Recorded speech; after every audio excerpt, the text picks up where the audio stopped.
Welcome back to the MOOC course titled Corporate Social Responsibility. My name is Aradhana Malik and I'm helping you with this course. And we were talking about, in the previous lecture, we discussed some primary theories of corporate social responsibility. In this class, we are going to talk about why it's so important to give back to society, why organizations try to give back to society. So the topic of today's lecture is why CSR? Why corporate social responsibility? What is the big deal? Okay. Why CSR? Some approaches to CSR are, what do people think when we mention corporate social responsibility? So some ways in which organizations respond to corporate social responsibility are, one is the obstructionist strategy. We don't care. The society places demands on us, the society wants us to give back to the society. We don't care, let them keep asking for it. That is the obstructionist strategy. The second one here is defensive strategy. We'll do only as much as is required. We will comply with the laws. The rest of it is not our problem. The third is the accommodative strategy. We realize that it is important to take care of our community. We will do what is required and also try to keep the stakeholders happy. As long as somebody is noticing what we are doing, we are okay. So people should know what we are doing because we want to keep everybody happy. So we'll comply with the laws and we'll go, say, maybe a few extra steps, and we will try to keep everybody happy. And the fourth one is proactive strategy. We don't care who notices our work. It is our it is our basic primary responsibility to look after the community. So it doesn't matter who's watching, who's not watching. It doesn't matter what the laws are. Even if the laws are not there, even if nobody is noticing us, we will still do good for the community that we are in. So these are the four ways in which organizations think about the environment that they function in. Four primary approaches. Of course, these are not cut and dry, but there's a continuum with these four milestones. Okay. So, and how do organizations decide what they want to do? If the institutional pressure is higher, so if there are laws and all in place, so on the top row says institutional pressure, and in the first column we have the stakeholder pressure. Now, if the stakeholder pressure is weak and the institutional pressure is weak, the organizations will have an obstructionist approach. So there is no regulation and nobody is demanding what they want. The community is silent. There are no laws and rules. So organizations will say, well, nobody cares, nobody wants anything from us, why should we care? And they just say, we don't want to, we will not waste our time and money and resources on giving back to the society. In the absence of external pressures, the organization says, we would much rather use that time and money and other resources doing something else. If the stakeholder pressure is weak, but the institutional pressure is intense, so the organization says, we don't care what the stakeholders are saying, the laws mandate that what we need to do X, Y, Z. So the strategy here is defensive. The organization says, okay, if the laws need it, we will go ahead and do it. But we will only do what is required to stay out of trouble. So they adopted a defensive strategy which is a result of institutional pressure without stakeholder support. Now, if the institutional pressure is weak, so laws and rules are flexible, but the stakeholder pressure is high, then organizations tend to adopt the accommodative strategy, which means that people are noticing. If we keep them happy, we will be able to survive longer in the community. So stakeholder pressure without institutional legitimacy or without much institutional pressure will lead to the accommodative strategy. And if both are intense, Stakeholders are also demanding. Stakeholders could be internal and external. Employees themselves could be motivated. So employees of an organization are internal stakeholders. It could be employees, could be people in the community. So if the stakeholder pressure is high and the laws and rules are also very strict, then the organization says, well, if everybody needs it, let's go all out.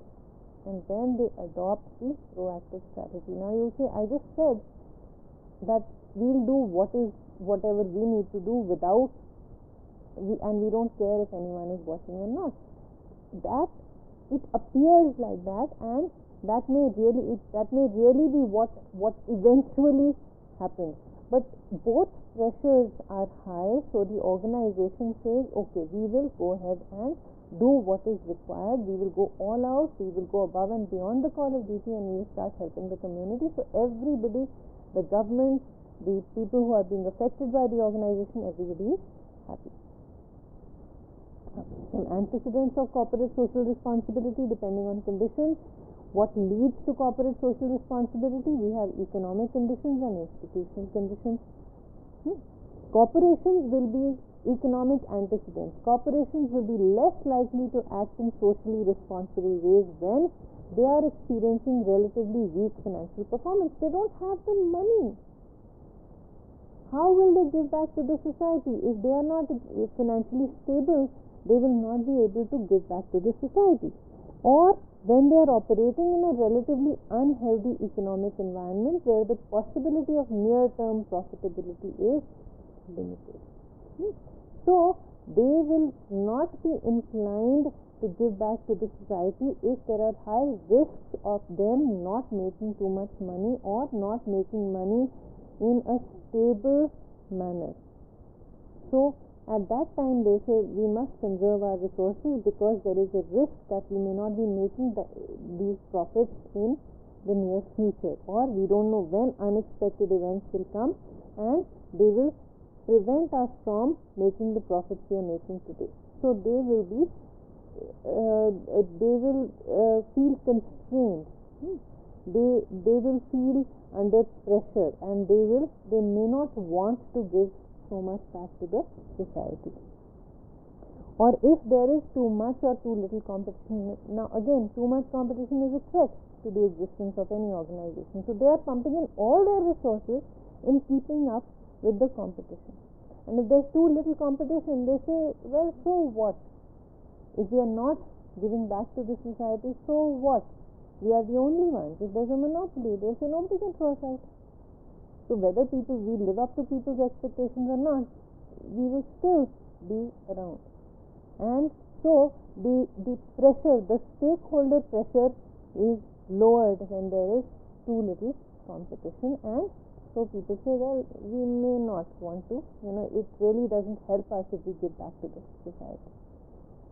Institutional antecedents of CSR are corporations will be more likely to act in socially responsible ways if the regulations and laws mandate it, and the punishment for non-compliance is tangibly severe, especially if these compliance measures have been developed collaboratively between the organization and the legal and the institutional system. The legal system. So the legal system has taken, or the compliance mechanism is such that the organizations that require compliance have been working collaboratively with the organizations from whom they require compliance, and they then collaboratively develop a compliance system, and they say, well, we asked you and you said yes, you would be able to do it, so now you better do it. And if the laws are severe, so it's not being imposed, it has been developed collaboratively, and then the organizations are expected to follow these rules or policies or directives that are given to them. So and the punishment for non-compliance is high, so they will act in socially responsible ways. They will also be more likely to act in socially responsible ways if there is a system of well-organized and effective industrial self-regulation in place to ensure such behavior. So it's not only the rules, it is also the way the industry they are a part of operate. If the industry mandates or if the industry pushes them to act in socially responsible ways, people around them are doing it. Why should they not do it? So they'll be singled out if they don't do it. So they start acting in socially responsible ways. Okay. They will be more likely to act in socially responsible ways if they are private, independent organizations, including NGOs, social movement organizations, institutional investors, and the press in their environment. They are private organizations, and there are organizations that monitor their behavior. So if somebody is watching them, then they are more likely to indulge in, or they are more likely to give back to the society, because the stakeholder pressure can come if they don't. Somebody will point out and say, hey, you need to do this. Why aren't you doing this? Why are you hurting my environment? Why you are making so much money? Where is all this money going? Please give something back to the society. So somebody is watching them, press is watching them, NGOs are there, etc. They will be more likely to give back to the society if they operate in an environment where normative calls for such behavior are institutionalized in important business publications, business school curricula, and other educational venues in which corporate managers participate. Students in Vinod Gupta School of Management have a course on ethics. They also have the option of taking a course in various branches related to ethics, possibly even corporate social responsibility. They are taught to be ethical. They participate in a lot of volunteer programs. They are very, very alert towards their responsibility to the society. If you are a student in VG's home, I can guarantee that you will want to give back to society. We train our students like that. We teach them about their responsibility to their environment. So we send out managers who will understand that there is no other way of functioning. It's an important part of the business school curriculum of a well-known business school. So then that is what they'll do. Or business publications, well-known business publications talk about it, or the media talks about it. So this is an institutional system. People know that this is important, and they go ahead and do it. Then they will be more likely to act in socially responsible ways if they belong to trade or employer associations that are organized in ways that promote socially responsible behavior. They're part of a union that's pushing it. They're part of a collaborative effort that is pushing it. They are part of a group of organizations that is pushing it. So they will go ahead and behave in socially responsible ways. They are engaged in institutional dialogue with unions, employees, community groups, investors, and other stakeholders. They are constantly listening to stories of why it is important. So they will act in socially responsible ways. So these are some of the institutional methods, institutional reasons for organizations to act in socially responsible ways. Antecedents of CSR based on the level of involvement. So some antecedents, some pre-existing conditions. So based on the level of involvement, individual level would be at the level of employees, organizational, national, and transnational. Let's talk about each of these in detail. The individual, now this is based on a paper that talks about justice, social justice being the underlying cause of giving back to the society. The concept of justice, or the understanding of social justice as the underlying reason for giving back to society. So at the individual level, they could have three different motives. The first motive is the instrumental motives. Again, at all these levels, you have three different types of motives: the instrumental motives, the relational motives, and the morality-based motives. Now, based on a sense of perceived fairness by employees, instrumental motives are: if the organization cares for the environment, it will care for them. So they feel more in control. They say, well, we can control our own environment ourselves because the organization is taking care of us and we have a responsibility. So they will become more socially responsible. Relational motives are belongingness. CSR fosters positive social relationships, which in turn lead to a feeling of belongingness. All of us participate, all of us are doing things together. So that gives them a sense of belongingness. I'm a part of this organization and I'm doing this on my own. Morality-based motives. I feel I have to do right. At the individual level, I will go ahead and do things that are right for my environment. Individual employees' need for control, belongingness, and for a meaningful existence will lead them to push firms to engage in social change through corporate social responsibility. This is what Aguilera et al. Proposed, and that is really this is what Aguilera and associates are proposing, and this is really what happens. If people are doing it at an individual level, it will propagate within the organization. Okay, organizational level antecedents, internal and external organizational actors. So there could be the shareholders, managers and consumers' interests, stakeholders' interests, and stewardship interests will lead them to push firms to engage in social change through CSR. A downward hierarchical ordering of motives among insider organizational actors, that is the top management teams, will lead to stronger pressure on firms to engage in social change through CSR. So at the organizational level, the teams, the people who can make a difference, are then pushing the organization to indulge in CSR activities. An upward hierarchical ordering of motives among outsider organizational actors, that is the consumers, will lead to stronger pressure on firms to engage in social change through CSR. So the outsider organizational actors are then pressurizing the organization to give back to the society. Antecedents of CSR at the national level. The instrumental motives here are promotion of international competitiveness. At the national level, so intra and international competitiveness will be promoted, so there is, they have control over what they give back to the society. Relational motives are promotion of social cohesion and social partnership between different strata of society and marginalized groups. If you have the money, give back to the society, you will bond with the community, and at the national level people can really do that.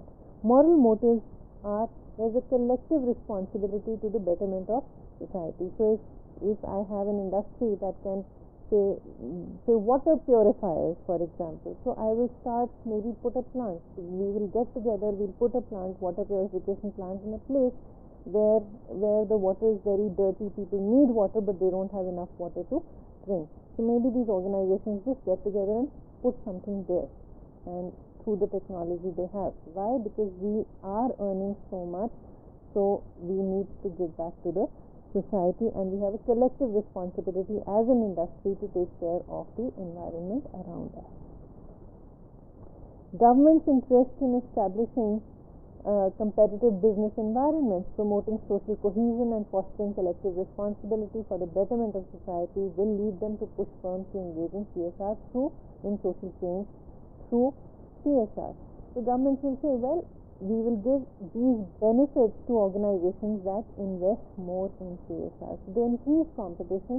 They say we will perceive the organizations that are good to the society in a better way. They could have subsidies, they could have easy permissions, they could have some additional benefits from the government. They promote competitiveness within the organization. They encourage organizations to do better work, to produce better, and also to do good work in the society, and that way that can lead, or that can push organizations to give back to the society. A compensatory relationship of motives in governments will lead to stronger pressure on firms to engage in social change through CSR. So there is a compensatory relationship of motives within the government, then pushes for better CSR. Then at the transnational level, so across nations, multinational corporations based in several organizations, the instrumental motives here are power to facilitate NGOs and social welfare groups. We have the money, we are funding these organizations, so we can push them to do good. So we have the money and we'll give back to the society through these NGOs. So we control. The motion of competitiveness among businesses, that is the businesses that are giving more to the society are perceived better by the environment. Relational motives are collaborative relationships among intergovernment organizations. So organizations that are giving back to the society or organizations that are involved in these transnational organizations, and in somehow connecting these transnational organizations are then collaborative relationships are formed because of the CSR activities between these intergovernment organizations. And the moral motives are altruism. We are all trying to make the world a better place to live in. We are all trying to make the world more comfortable for each other. So these are some of the motives, the antecedents of corporate social responsibility at the transnational level. And then the proposition here is that NGOs need for power, for alignments or collaborations, and for altruism will lead them to push firms to engage in social change through CSR. So NGOs operating at the transnational level then will push organizations that are operating at the transnational level to give back to the society. The interests of the IGOs, of the intergovernment organizations in promoting competition, social cohesion and collective responsibility will lead them to push firms to engage in social change through CSR. Because the firms are getting better visibility, stability, people are thinking they are good, then the existence of a multiplicative relationship of motives among transnational actors will lead to stronger firm pressure to engage in social change through CSR, depending on the density and intensity of positive NGO, governmental and intergovernmental action. Whatever I said is now put in this chart. How does this happen? So we have motives, various types of motives on the left, and in the top row we have the different levels at which the organizations act. Okay. At the individual level, the instrumental motive is need for control. Then at the organizational level, the instrumental motive here is shareholder interests. National level, it is competitiveness. Intergovernmental entities, again transnational is broken into two: intergovernmental entities and corporate interest groups and NGOs, so competitiveness. And the corporate interest groups have a need for power, which is to obtain scarce resources. So they go ahead and indulge in CSR. Relational motive is need for belongingness at the individual level. I am doing it, I am part of this organization that is doing good for the community. So because I am part of this organization, I am doing good, and because the organization has a good reputation, my reputation will also be good. Because I am doing good, I will contribute to the good reputation of the organization. At the organizational level, there are stakeholder interests or legitimation or collective identity, which is long term. So that is the relational motive. We want people to see us as a good organization, as a responsible organization. We want to look after the interests of the people connected with the organization. So we are doing this for the welfare of the people connected with the organization. At the national level, it is social cohesion. We are not a unique entity. We are not isolated, we are together, we are in it together, we are not really disadvantaging anyone, we are making so much money, so we will give back to the disadvantaged sections of the society. At the transnational level, again for intergovernmental entities, it is social cohesion, and at the level of the corporate interest groups and NGOs, it is interest alignment, collaboration and quasi regulation. So we are collaborating, we are getting in touch, we are doing things together. Okay.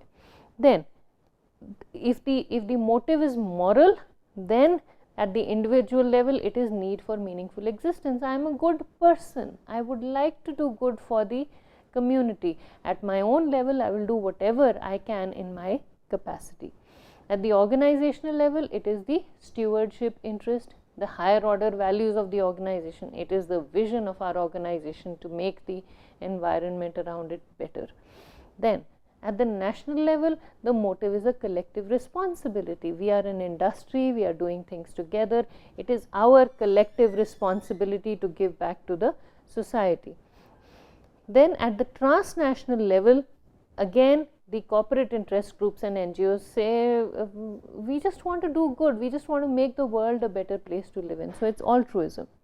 The interactions between these motives, here at the individual level, it is upward hierarchical. So we let the higher ups, it sort of goes from bottom to up.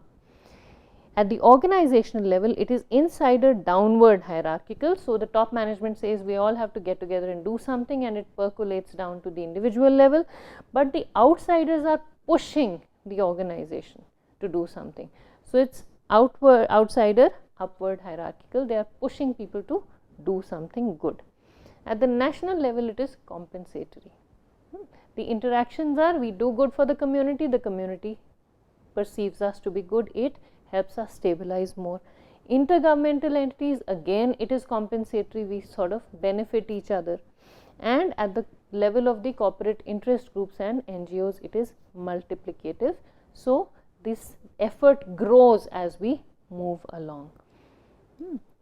Now, why CSR? Just very briefly, let's sum up everything we've said. This seems very complicated, it's not. Why do we indulge? Why do organizations indulge in corporate social responsibility activities? The first is to reduce the cost and risk. The second thing here is to strengthen the legitimacy and to improve the public reputation of organizations. Third is to build competitive advantage. We are better than the company next door. See, they are not looking after the environment, we are, so you must invest in us. Creating, and the last one here is creating win-win situations through synergistic value creation. Community gives us, we give back to the community, together we make magic. We may, it's a synergistic relationship, it's a win-win relationship. We get together collaboratively, we grow, we develop as a unit. And that is why corporate social responsibility is so very important. Now, that is all we have time for in this lecture. We will continue with some more discussion on corporate social responsibility in the next class. Thank you very much for listening.